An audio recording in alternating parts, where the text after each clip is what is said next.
Yo, what's going down? Donald Nelson with Supreme Confidence. You're listening to today's episode of the Confidence in the Klutch podcast. I'm on the Confidence in the Klutch network, episode 86. Whether it's the game of basketball, the game of life, you got to have confidence in the clutch. Practice makes confidence. Pressure makes diamonds. Stay sucker free. Keep it a buck. Stay woke or get out. Gold, ball, or bust. You can't fit in when you're standing out. Listen on Apple Podcasts, Google Play Music, YouTube, and at confidenceintheclutch.podbean.com. Subscribe, rate, and review. Hit that bell button to get notifications of new episodes. It's important. Visit us on Facebook, Confidence in the Klutch. Follow us on Twitter and Instagram at K and the K. Coming over talking about Eastern Conference playoffs, all the series, Western Conference playoffs, semifinals, everything. Paul George got injured in the playoffs. He had surgery today. Le'Veon didn't show up, and you just explaining why. Don't worry about it, Le'Veon. Do you? Like always, we're bringing you quality content with strong opinions and facts. The confidence starts right now. 3, 2, 1. Confidence on 3 and the clutch on 6. 1, 2, 3. Confidence 4, 5, 6. in the clutch. Confidence in the clutch. No. Buttons on the thing.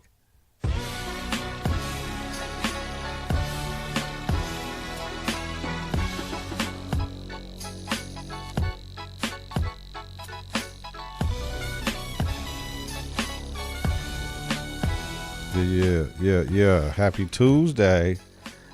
What Molly always be saying on First Take is going down on a Tuesday. I remember that song.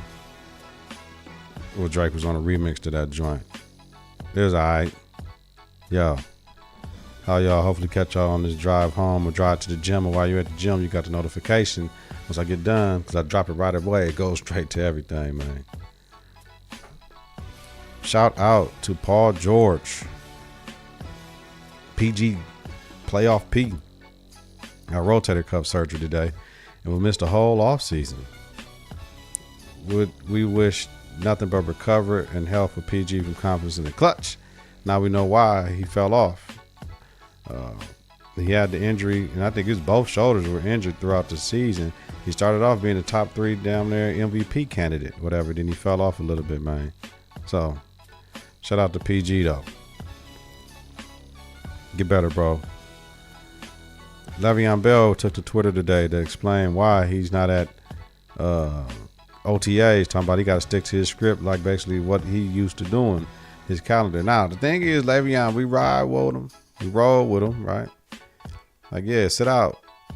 The deal he signed, he would have got more staying in Pittsburgh. We roll with that. Sometimes people show you who you are, you better believe him. So that's what he did. He believed Pittsburgh when he's like, yo, I ain't rocking with Pittsburgh with everything. So, but I mean, you ain't got to go to Twitter to explain why you ain't at OTAs. You in New York, though. That media is heavy. Everybody always say, you got to be able to take that media in New York. So my thing is go for the cameras and show off you doing some cuts in practice. But if that ain't who you are, bro, at this point in time, this is what it is. You wasn't doing it in Pittsburgh, don't do it. I mean, sometimes it's different strokes with different folks. You get into a new market, people just want to see you. You want them jerseys to sell. They want to see you on TV. All Le'Veon is in camp. Like, the Jets fans gonna love that. So I just want y'all to think about it, Le'Veon. Just think about it. You know what I mean? It's a new team too. Just new team, new teammate. Anytime you can get some work in with your quarterback and your O line, you know what I'm saying? I believe those little days, that little bit means a lot, man. It's like me in summertime with my girls. Like, yeah, I know they play AAU and all that. It wasn't mandatory. It was important for them to be there, but I always share the time. If y'all got AAU practice, give me one day at least out of the 2 days we practice. We used to practice, you know what I'm saying? In the summertime, we used to practice every week. So Tuesdays and Fridays. So I knew Fridays a lot of them was going out of town, so give me that Tuesday then. We had summer league games on Mondays and Wednesdays. So, you know, it is what it is, though. But, you know, they'll figure it out. They'll figure it out. But shout out to Le'Veon for all that, man. I'm just saying. So let's jump into this, y'all. Sunday, Toronto won game 4, 101-96. Series is tied 2-2. Kawhi led the Raptors with 39 points, 5 rebounds. Mark Gasol, 16 points, 5 rebounds. Kyle Lowry, 14.7 assists. Siakam, 9 and 3. He's injured. Jimmy Butler led Sixers with 29 points, 11 rebounds, 4 assists. JJ Redick had 19. Tobias Harris had 16.6 rebounds. Ben Simmons had 10 points, 5 rebounds, and 4 assists. Come on, Ben. Joel Embiid had 11, 8, and 7. Remember, he was sick. He got gastritis or something. I mean, he had the runs. Right? My reaction to the game is, man, hold up.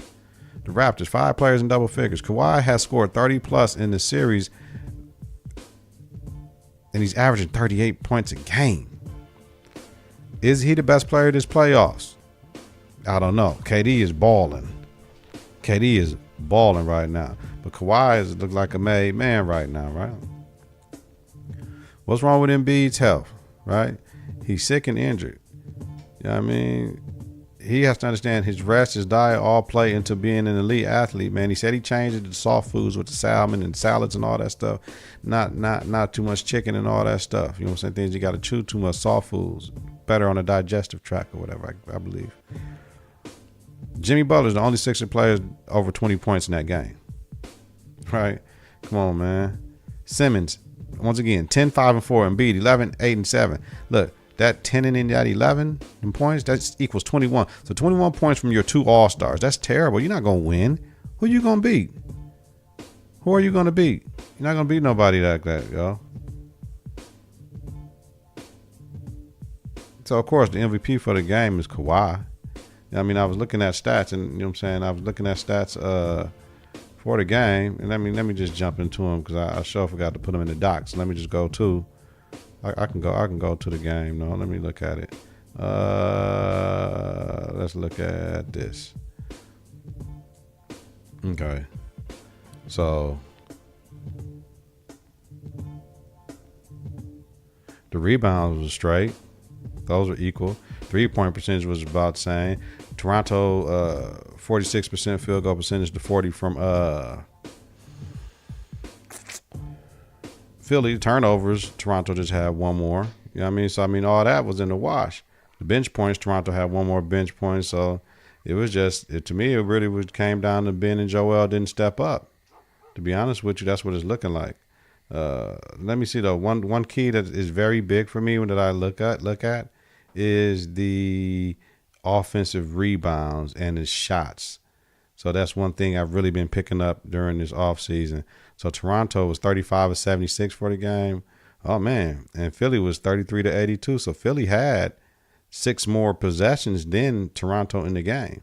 Offensive rebound-wise, Philly had 11 for second chance opportunities, and Toronto had 8. So if we're looking at those numbers, kind of, Philly should have came out, but once again, they wasn't hitting shots. They wasn't making shots. Those others, 21 from Embiid and Simmons.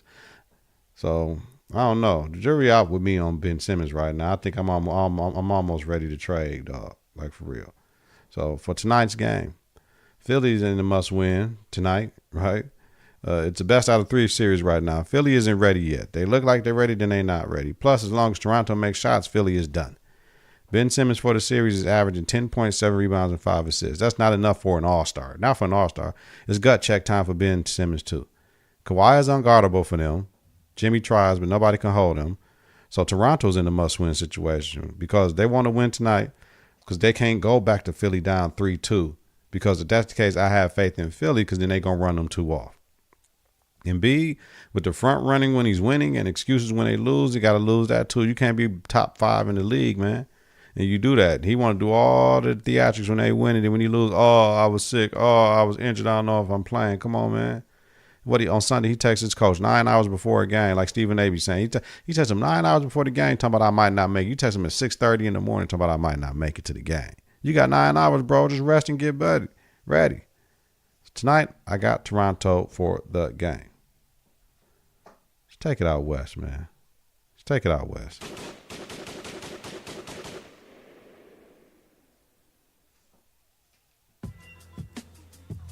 Last night, no, 2 nights ago, Sunday night, Denver wins game 4, 116-112. Series is tied 2-2. Jamal Murray led the Nuggets with 34, 5, and 4. Millsap, 21 and 10 with 2 blocks. Jokic, another triple-double, 21, 12, and 11. Mr. Consistent, CJ McCollum led Portland with 29 points, 5 rebounds. Dame Dollar had 28, 3, and 7. Aminu had 19, 8 with 2 blocks. This is another tightly contested affair that had 7 lead changes. 6 times it was tied. Denver took advantage of a 27-14 third quarter. Denver won the assist and the turnover battle.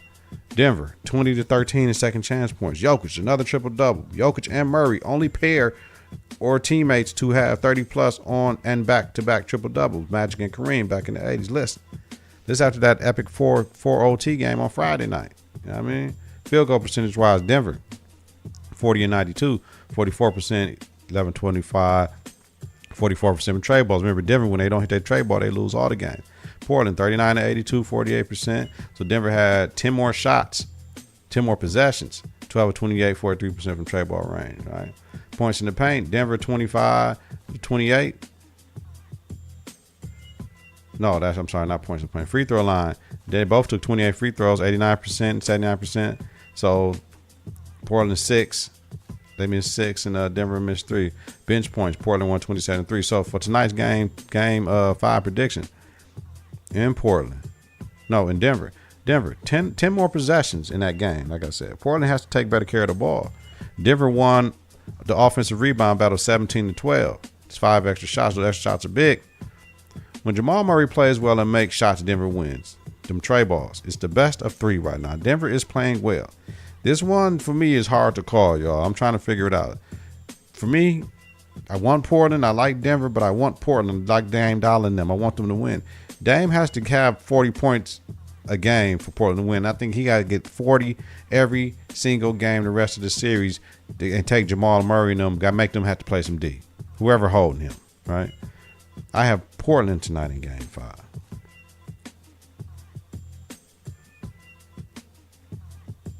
Yeah. All right. Let's take it back to the East, man. To the East, my brother, to the East. The Bucks won. Oh, did I got that right? No, I don't. Damn it. The Bucks won last night, man. I thought I had to score down. You see what I'm saying? Boy, that class, boy, where I was at today, boy. Off wax, man. That's all I got to say. Man, it's crazy. The Bucks win game 4, 113, 101 or something like that. 102, something like that. Lead series 3-1. Giannis, 39 and 16. George Hill, 15. Middleton and Bledsoe both 13 for the Bucks. Kyrie had 23 and 10. Horford had 20 and 6. Marcus Morris had 18 and 14. Both teams had 5 players in double digits. Celtics jumped out to a 30-22 lead after 1, but only led by 1 at half. Bucks outscored Celtics 66-52 in the second half. Bucks have 4 players shooting better from 3-point field goal percentage than Kyrie is shooting from the field. Got that from ESPN, yo. Let me say that again. TNT. The Bucks have 4 players shooting better from 3-point field goal range than Kyrie is shooting from the regular field. Giannis. Got that from Stephen A. Smith. Giannis.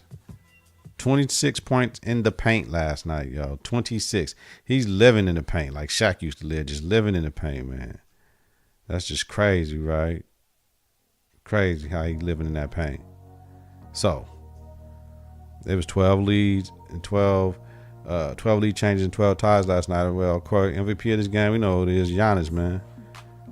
Listen, the Bucks. 44% from the field goal line. No, that's rebounds.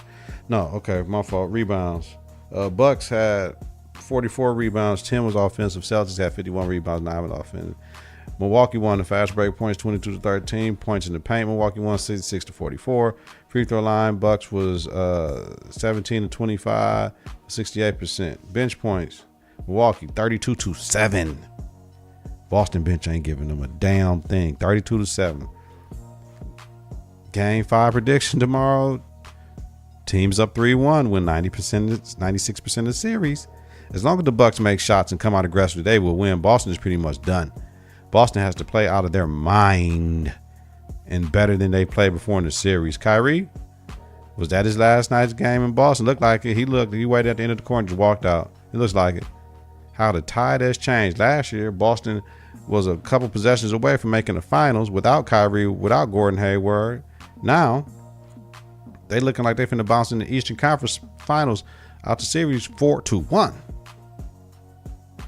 How the tide has changed.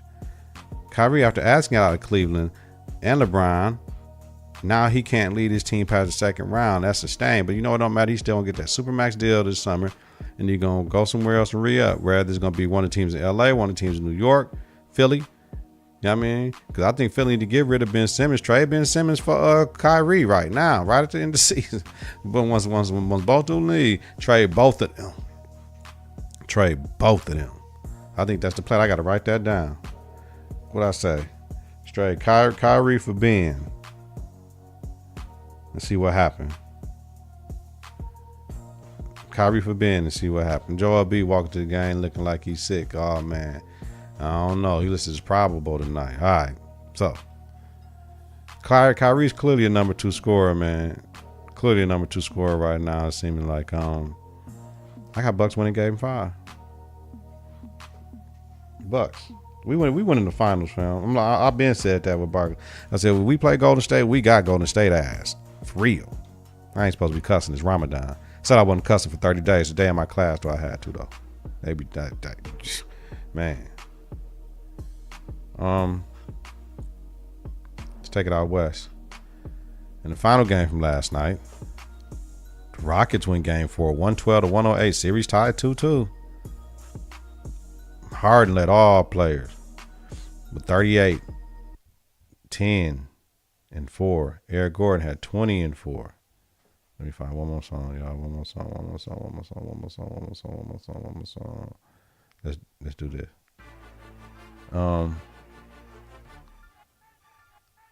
PG Tucker 17 and 10. KD led Warriors with 34, 7 and 5. Curry had 30, 4 and 8. Draymond 15, 10 and 5. Steph hasn't scored more than 24 points the last 7 games of the playoffs. Klay can't get it going as well as the last 5 playoff games. He's averaging 14 points per game, and he's 9 of 30 from 30%. 30% from trey ball range. Last 5 games, the Warriors are 3 and 2. Throughout the playoffs, they're 6 and 4. With KD showing why he can be considered as the top player in the league, is it negatively affecting both of their games? We're talking about Klay and Steph. Yes, it looks like. Remember, it was Steph's team. Klay came to him. KD came to him. And it was all good, right? And then it went to KD. It's going to KD. It went to KD. It went to KD. So,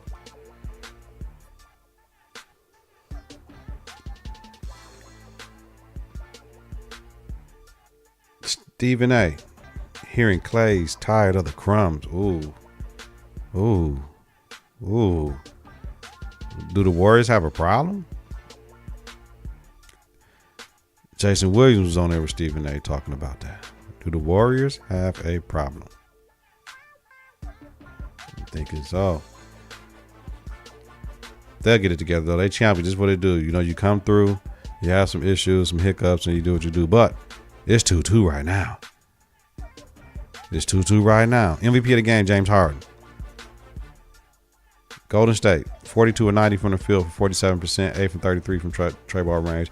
Houston, 39 of 89, 44%, 17 of 50 from trey ball range. That's all they do. Golden State won the fast break points, 22-11. Golden State won points in the paint, 52-42. Free throw line, Golden State, 16 to 23 for 70%. Houston, 17 to 24 for 71%. They both was tricking their throws. Bench points, Houston, 18 and 11. That may be the difference.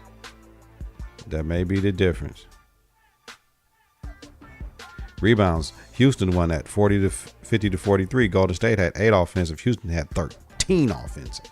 You know why? When you shoot long shots, you get long rebounds. Game 2 prediction for them, game 5 prediction for tomorrow night. Oracle provides magic for the Dubs. We know that already. Can Klay and Steph play better? Is the question. Together. Houston has a chance. This is best out of 3 now. That's what everybody been asking for. We got healthy Chris Paul. Everybody playing. It is what it is. Houston has to win one in Oracle, period. Why not? Why can't be tomorrow? If the others in Houston continue to make shots and play defense and keep them off, keep Steph uncomfortable, keep Klay missing, Houston wins game 5. I have Houston tomorrow. Pivotal game 5 in Oracle, yo. All I know is these playoffs been very exciting.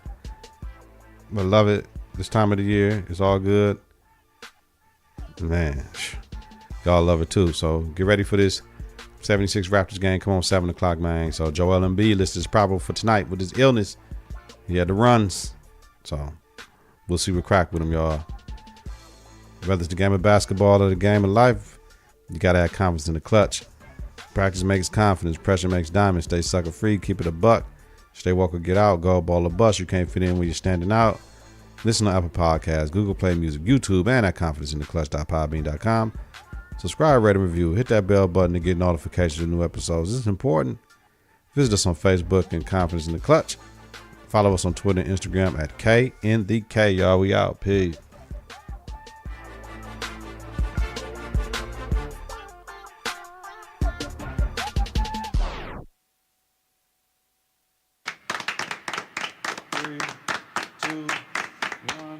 Confidence on 3, in the clutch on 6. 1, 2, 3. Confidence. 4, 5, 6. In the clutch.